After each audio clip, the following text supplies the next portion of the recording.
Okay, my friends, the king of the land of mist has carried away Fidelma and the slight red steed, leaving the king of Ireland's son to go and follow them. And we come to the next part of our book called When the King of Cats Came to Visit King Connell's Dominion. The King of Ireland's son was home again, but as he kept asking about a king and a kingdom no one had ever heard of, people thought he had lost his wits in his search for the enchanter of the Black Backlands. He rode abroad every day to ask strangers if they knew where the king of the land of mist had his dominion, and he came back to his father's every night in the hope that one would be at the castle who could tell him where the place was that he sought. Maravan wanted to relate to him fables from the breastplate of instruction, but the king's son did not hear a word that Maravan said. After a while he listened to the things that Art, the king's steward, related to him, for it was Art who had shown the king's son the leaden ring that was on his finger. He took it off, remembering the betrothal ring that the little sage had made, and then he saw that it was not his, but Fidelma's ring that he wore. Then he felt as if Fidelma had sent a message to him, and he was less wild in his thoughts. Afterwards, in the evenings, when he came back from his ridings, he would cross the meadows with Art, the king's steward, or would stand with him while the herdsmen drove the cattle into the beards. Then he would listen to what Art related to him, and one evening he heard Art say, "The most remarkable event that happened was the coming into this land of the king of the cats." "I will listen to what you tell me about it," said the king's son. Then said Art, the king's steward, "To your father's son in all truth be told. The king of the cats stood up. He was a grand creature. His body was brown and striped across, as if one had burned on wood with a hot poker. Like all the race of the royal cats of the Isle of Man, he was without a tail, but he had extraordinarily fine whiskers. They went each side of his face to the length of a dinner dish. He had such eyes that when he turned one of them upward, the bird that was flying across dropped from the sky, and when he turned the other one downward, he could make a hole in the floor. He lived in the Isle of Man. Once he had been king of the cats of Ireland and Britain, of Norway and Denmark, and the whole northern and western world. But after the Norsemen won in the wars of the cats of Norway and Britain, swore by Thor and Odin that they would give him no more allegiance. So for 100 years and a day he had got allegiance only from the cats of the western world, that is, from Ireland and the isles beyond. The tribute he received was still worth having. In May he was sent a boatful of herring. In August he was let to have 2 boatfuls of mackerel. In November he was given 5 barrels of preserved mice. At other seasons he had for his tribute 1 out of every 100 birds that flew across the island on their way to Ireland. Tomtits, peewees, linnets, siskins, starlings, martins, wrens, and tender young barn owls. He was also sent the following as marks of allegiance and respect: a salmon, to show his dominion over the rivers; the skin of a marten, to show his dominion in the woods; a live cricket, to show his dominion in the houses of men; the horn of a cow, to show his right to a portion of the milk produced in the western world. But the tribute from the western world became smaller and smaller. One year the boat did not come with the herring.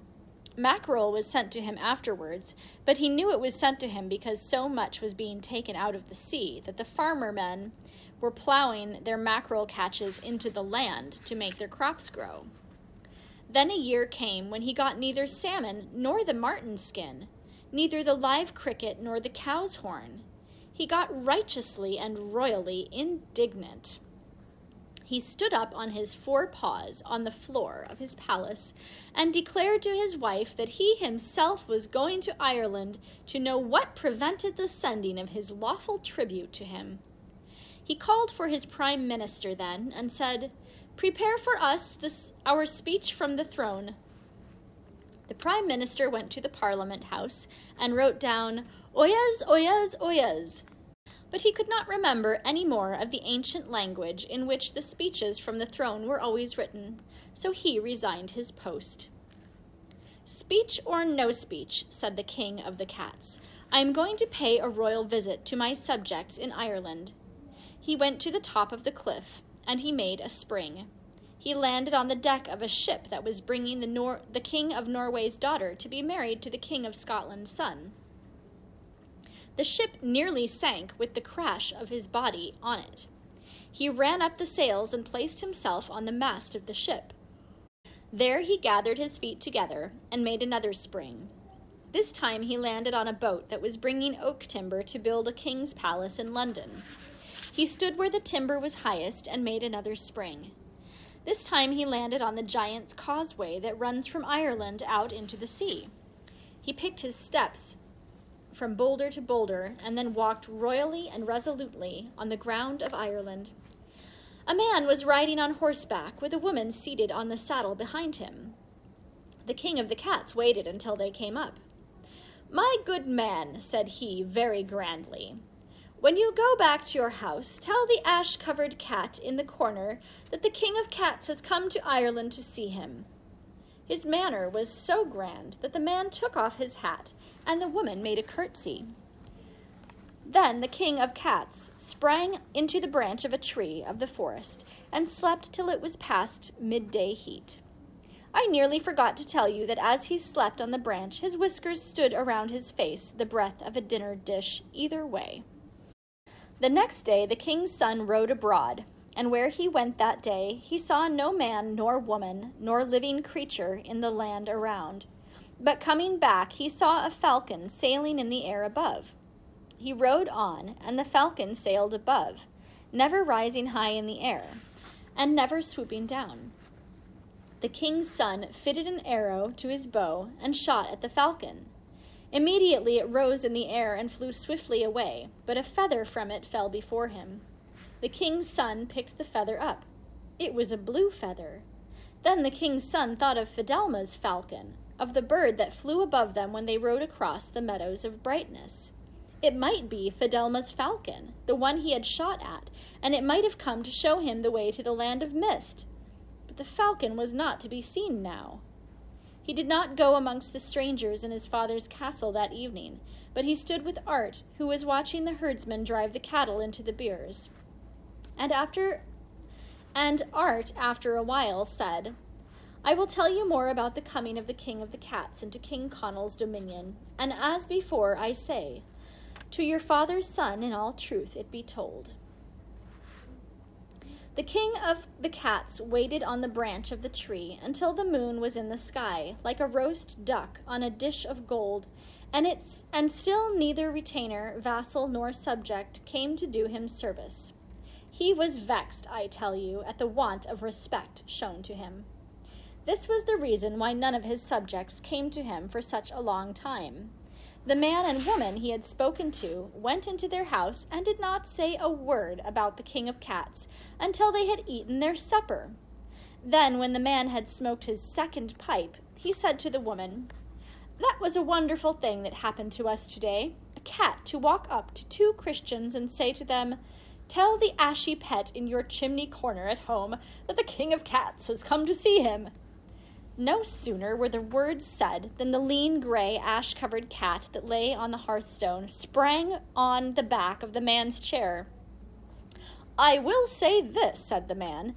"It's a bad time when two Christians like ourselves are stopped on their way back from the market and ordered no less, to give a message to one's own cat lying on one's own hearthstone."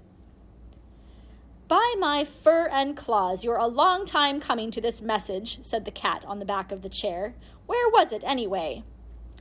"The King of the Cats has come to Ireland to see you," said the man, very much surprised. "It's a wonder you told it at all," said the cat, going to the door. "And where did you see his majesty?" "You shouldn't have spoken," said the man's wife. "And how did I know a cat could understand?" said the man.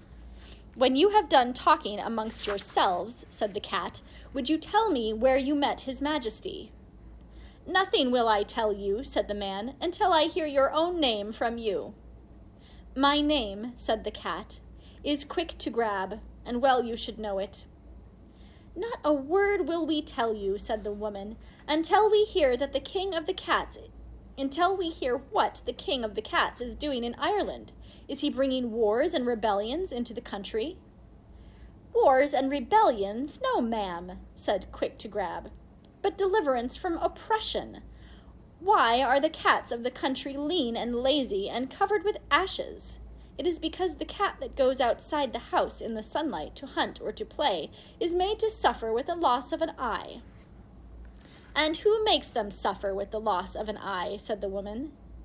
One whose reign is nearly over now, said Quick to Grab. But tell me where you saw his majesty. No, said the man. No, said the woman, for we don't like your impertinence. Back with you to the hearthstone and watch the mouse hole for us. Quick to Grab walked straight out of the door.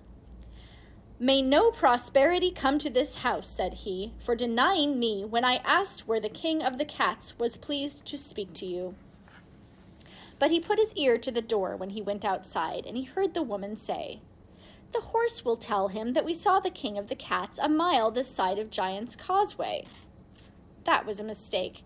The horse could not have told it at all, because horses have never known the language that is spoken in houses. Only cats know it fully, and dogs know a little of it. Quick to Grab now knew where the king of the cats might be found. He went creeping by hedges, loping across fields, bounding through the woods, until he came under the branch in the forest, where the king of the cats rested, his whiskers standing round his face, the breadth of a dinner dish. When he came under the branch, Quick to Grab mewed in a little Egyptian, which is the ceremonial language of the cats. The king of the cats came to the end of the branch. Who are you, vassal? He said to the Phoenician. A humble retainer of my lord, said Quick to Grab, in High Pictish. This is a language very suitable to cats, but it is only their historians who now use it. They continued their conversation in Irish. What sign shall I show the others that will make them know you are the king of the cats? Said Quick to Grab. The king of the cats chased up the tree and pulled down heavy branches.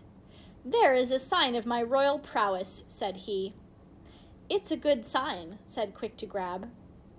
They were about to talk again when Quick to Grab put down his tail and ran up another tree, greatly frightened. What ails you? Said the king of cats. Can you not stay still while you are speaking to your lord and master? Old Fellow Badger is coming this way, said Quick to Grab, and when he puts his teeth in one, he never lets go. Without saying a word, the king of the cats jumped down from the tree. Old Fellow Badger was coming through the glade. When he saw the king of the cats crouching there, he stopped and bared his terrible teeth. The king of the cats bent himself to spring. Then Old Fellow Badger turned round and went lumbering back. Oh, by my claws and fur, said Quick to Grab, you are the real king of the cats. Let me be your counselor. Let me advise your majesty in the times that will be so difficult for your subjects and yourself. Know that the cats of Ireland are impoverished and oppressed. They are under a terrible tyranny. Who oppresses my vassals, retainers, and subjects? Said the king of the cats.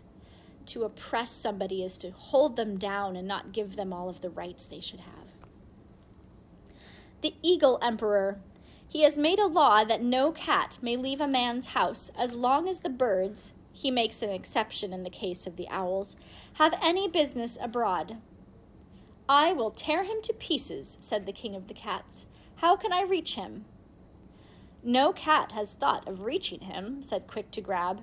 They only think of keeping out of his way. Now let me advise your majesty. None of our enemies must know that you have come into this country. You must appear as a common cat. What, me? Said the king of the cats. Yes, your majesty. For the sake of the deliverance of your subjects, you will have to appear as a common cat. and be submissive and eat scraps? That will be only in the daytime, said Quick to Grab. In the nighttime you will have your court and your feasts. At least let the place I stay be no hovel, said the King of the Cats. I shall refuse to go into a house where there are washing days, damp clothes before a fire, and all that. I shall use my best diplomacy to safeguard your comfort and dignity, said Quick to Grab. Please invest me as your prime minister. The King of the Cats invested Quick to Grab by biting the fur around his neck. Then the king and his prime minister parted. The King of the Cats took up quarters for a day or two in a round tower. Quick to Grab made a journey through the countryside. He went to every house and whispered a word to every cat that was there. And whether the cat was watching a mouse hole or chasing crickets or playing with kittens, when he or she heard that word, they sat up and considered.